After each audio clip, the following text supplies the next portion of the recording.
Hi friends, welcome back to my channel.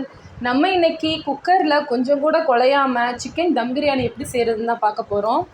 அதே மாதிரி இந்த மெத்தடில் செஞ்சு பாருங்கள், கண்டிப்பாக அடிப்பிடிக்காது. சாதமும் நல்லா உதிரி உதிரியாக இருக்கும். இப்போ வாங்க சிக்கன் பிரியாணி எப்படி செய்கிறதுன்னு பார்க்கலாம். ஃபஸ்ட்டு பிரியாணி செய்கிறதுக்கு நம்ம சிக்கனை மேக்னேட் பண்ணிக்கலாம். சிக்கனை இந்த மாதிரி மஞ்சள் தூள் போட்டு நல்லா க்ளீன் பண்ணி எடுத்துக்கணும். நான் இன்றைக்கி பிரியாணி செய்ய 3/4 கிலோ சிக்கன் எடுத்திருக்கேன். சிக்கனை மேக்னேட் பண்ணுறதுக்கு ஃபஸ்ட்டு 1.5 டேபிள் ஸ்பூன் தயிர், 1/2 டீஸ்பூன் மிளகாய்த்தூள், 1/2 டீஸ்பூன் உப்பு. இப்போ இதெல்லாம் சேர்த்து நல்லா இந்த மாதிரி மிக்ஸ் பண்ணிக்கோங்க. இந்த மாதிரி மிக்ஸ் பண்ணிவிட்டு ஒரு 1/2 மணி நேரம் ஊறுனா சிக்கன் இன்னும் நல்லா சாஃப்டாக இருக்கும்.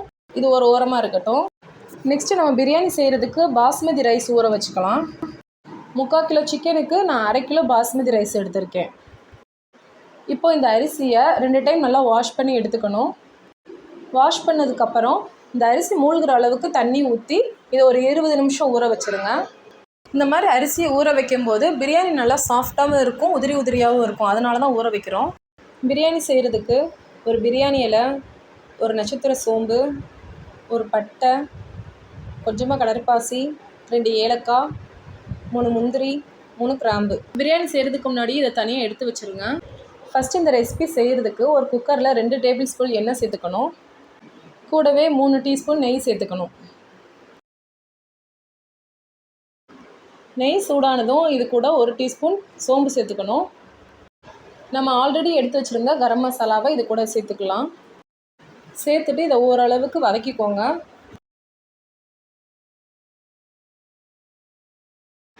ரெண்டு பெரிய சைஸ் வெங்காயத்தை இந்த மாதிரி அரைச்சிட்டு சேர்த்துக்கோங்க. வெங்காயம் நல்லா பொன்னிறம் ஆகிற வரைக்கும் வதக்கணும். இது கூட 1 டீஸ்பூன் உப்பு சேர்த்துக்கோங்க. உப்பு சேர்த்துட்டு வதக்குனா வெங்காயம் சீக்கிரம் வதங்கிடும். கூடவே 1/4 டீஸ்பூன் மஞ்சள் தூள் சேர்த்துக்கோங்க. இப்போ இதெல்லாம் சேர்த்து அடுப்பை நல்லா ஹை ஃப்ளேமில் வச்சுட்டு பொன்னிறம் ஆகிற வரைக்கும் வதக்கணும். வெங்காயம் ஓரளவுக்கு நல்லா வெந்து வந்ததுக்கப்புறம் இது கூட இஞ்சி பூண்டு பேஸ்ட்டு சேர்த்துக்கலாம். பிரியாணிக்கு ஃப்ரெஷ்ஷாக அரைச்ச இஞ்சி பூண்டு பேஸ்ட்டு சேர்த்துக்கோங்க. நான் இன்றைக்கி 3 டீஸ்பூன் இஞ்சி பூண்டு பேஸ்ட்டு சேர்த்துருக்கேன். இஞ்சி பூண்டு சேர்த்துட்டு சிம்மிலேயே வச்சு வதக்கிக்கோங்க, ஏன்னா அடி பிடிக்க சான்சஸ் இருக்குது. இஞ்சி பூண்டோட பச்சை வாடை போகிற அளவுக்கு இதை நல்லா வதக்கிக்கணும். பாருங்கள், வெங்காயம் இந்த மாதிரி நல்லா வதங்கணும்.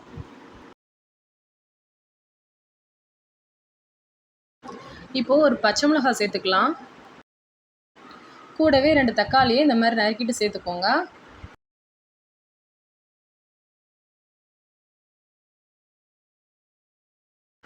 இப்போது நம்ம சேர்த்த தக்காளியெல்லாம் நல்லா மசிஞ்சு வரணும். அதுக்கு இந்த மாதிரி நல்லா கிண்டிட்டு ஒரு மூடி போட்டுட்டு சிம்லேயே ஒரு 5 நிமிஷம் அப்படியே விட்டுருங்க.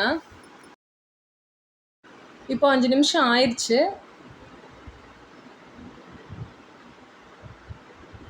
பாருங்கள், நம்ம சேர்த்த தக்காளி நல்லா மசிஞ்சு வந்திருக்கு.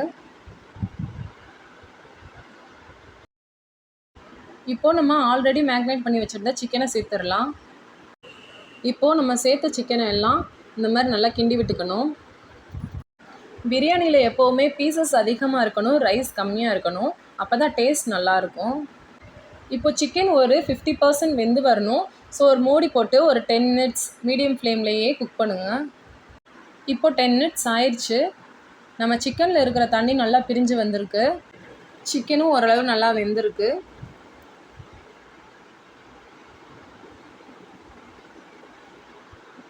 இப்போ பிரியாணிக்கு நம்ம மசாலா சேர்த்துடலாம்.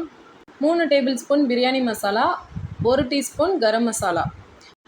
நம்ம ஆல்ரெடி மிளகாய்த்தூள் சிக்கன் மேக்னேட் பண்ணும்போதே நம்ம ஆட் பண்ணியிருக்கோம். ஸோ இப்போ சேர்க்க தேவையில்லை. பிரியாணி மசாலா நீங்கள் வீட்டில் அரைச்சது கூட சேர்த்துக்கலாம். இப்போ மசாலாவோட பச்சை வாடை போகிற வரைக்கும் இதை ஒரு 2-3 நிமிஷம் சிம்லேயே மூடி போட்டு வேக வச்சுருங்க. இப்போ எண்ணெய் நல்லா பிரிஞ்சு வந்துடுச்சு. இந்த ஸ்டேஜில் 1 கைப்பிடி அளவுக்கு புதினா இலை, 1 கைப்பிடி அளவுக்கு கொத்தமல்லி இலை. கொத்தமல்லியை நல்லா பொடியாக நறுக்கிட்டு சேர்த்துக்கோங்க. சேர்த்துட்டு நல்லா வதக்கிடுங்க. இப்போ அரிசிக்கு தகுந்தாப்பில் தண்ணி ஊற்றிக்கலாம். 1 கிளாஸ் அரிசிக்கு 1.5 கிளாஸ் அளவுக்கு தண்ணி சேர்க்கணும்.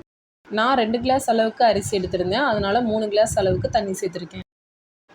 இந்த ஸ்டேஜில் உப்பு கரெக்டாக இருக்கான்னு பார்த்துக்கணும், பத்தலைன்னா சேர்த்துக்கலாம்.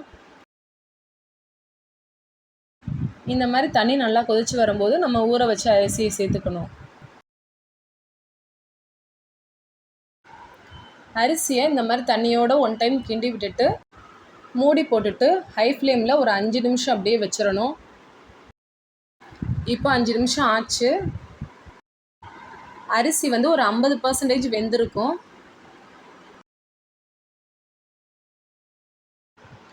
திரும்ப லோ ஃப்ளேம்லேயே 10 நிமிஷம் இந்த மாதிரி மூடி போட்டுட்டு மூடிக்கு மேலே வெயிட் இந்த மாதிரி ஏதாவது வச்சுக்கணும். இப்போ லோ ஃப்ளேமில் 10 நிமிஷம் ஆயிடுச்சு.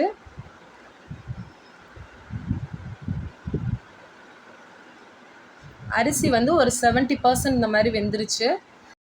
இந்த ஸ்டேஜில் தான் நம்ம தம் போடணும். பாருங்கள், இந்த மாதிரி தண்ணி வந்து ஓரளவுக்கு நிற்கணும். நம்ம அரிசியும் 70% வெந்திருக்கணும். நீங்கள் செக் பண்ணி பார்த்துக்கோங்க. இப்போ நம்ம தம் போட்டுடலாம். ஒரு மூடியை போட்டு இந்த மாதிரி வெயிட்டை மேலே வச்சுருங்க. ஹை ஃப்ளேமில் 2 நிமிஷம் வச்சுட்டு நம்ம அடுப்பை ஆஃப் பண்ணிடணும். ஒரு 20 நிமிஷம் அப்படியே விட்டுருங்க. பேலன்ஸ் இருந்த தண்ணிலாம் சேர்ந்து அந்த அரிசி நல்லா சாஃப்டாக வெந்து வந்துடும். இப்போ 20 நிமிஷம் ஆயிடுச்சு. நம்ம பிரியாணி பாருங்கள், ரொம்பவே உதிரியாக சாஃப்டாக நல்லா வெந்து வந்திருக்கு. வீடியோவில் சொன்ன தண்ணியும் அரிசியும் பார்த்து சேர்த்துக்கோங்க, அதுதான் முக்கியம். சேர்த்து இந்த மாதிரி பண்ணுங்கள், உங்களுக்கும் பர்ஃபெக்டான பிரியாணி வரும். ஓகே ஃப்ரெண்ட்ஸ், வீடியோ பிடிச்சிருந்தா லைக் பண்ணுங்கள், கமெண்ட் பண்ணுங்கள், ஷேர் பண்ணுங்கள், மறக்காமல் சப்ஸ்கிரைப் பண்ணுங்கள். Thank you friends.